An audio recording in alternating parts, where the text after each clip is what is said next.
আল্লাহর পয়গম্বর ইব্রাহিম আলাইহিস সালাতু ওয়াস সালাম খাবার খাইতেছেন, দস্তরখানে খাবার রেডি হয়ে গেল, লোকমা মুখে দিবে এই সময় দরওয়াজার কিনারায় দাঁড়াইয়া এক আল্লাহর বান্দা ডাক দিয়া বললেন, ও ঘরের মালিক ঘরে আছেন? আমি কয়েক বেলার অনাহারে ভুগতেছি, বড় কষ্ট পাইতেছি, যদি খাবার থাকে আমার একটু খাবার দেন, আমি সৃষ্টিকর্তার কাছে আপনার জন্য দোয়া কামনা করব।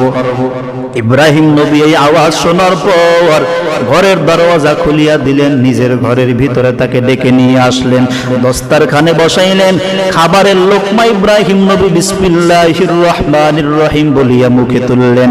কিন্তু ওই আল্লাহর বান্দা ইহুদি না মুসলমান ইব্রাহিম নবীর জানা ছিল না, জানারও প্রয়োজন হয় নাই।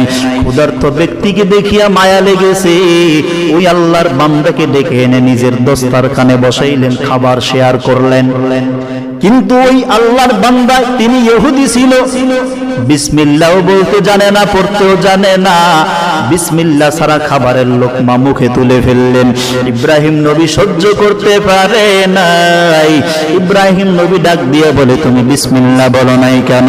আল্লাহর বান্দা ডাক দিয়া বলে, আমি বিসমিল্লাহ পড়তেও জানি না, বুঝিও না, বলতেও পারি না, কারণ আমার ধর্ম ইহুদি ও মুসলিম ধর্ম, এটা আমার ধর্মের ভিতরে নাই, কোনোদিন আমি শুনি নাই, আমার কানে কোনোদিন আমি পড়িও নাই। ইব্রাহিম নবী সহ্য করতে না পারিয়া ওই ইহুদির সামনের থেকে খাবারের প্লেটটা সরাইয়া ইহুদির হাত ধরে দরওয়াজা দিয়ে বের করে দিলেন, যাও যাও যাও, আমি নবীর খাবারের দস্তরখানে কোনো বেঈমানের খাবারের জায়গা হতে পারে না।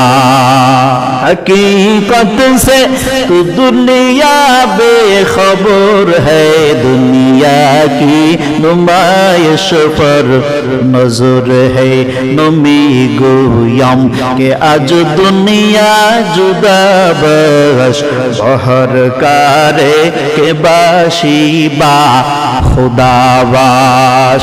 अल्लाह ताला जिब्रील के पाठा दिलेन, ओ जिब्राइल আমার নবী ইব্রাহিমের কাছে চলে যাও, ইব্রাহিম নবীর কাছে গিয়া বলো, আল্লাহ তাআলা এই কথা বলছেন আপনাকে জানায়া দেওয়ার জন্য।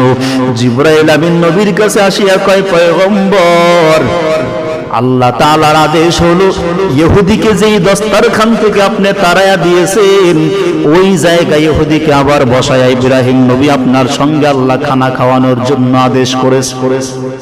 ইব্রাহিম নবী আল্লাহর কাছে জানতে চাইলেন, হে আমার রব, আমি একজন ইহুদির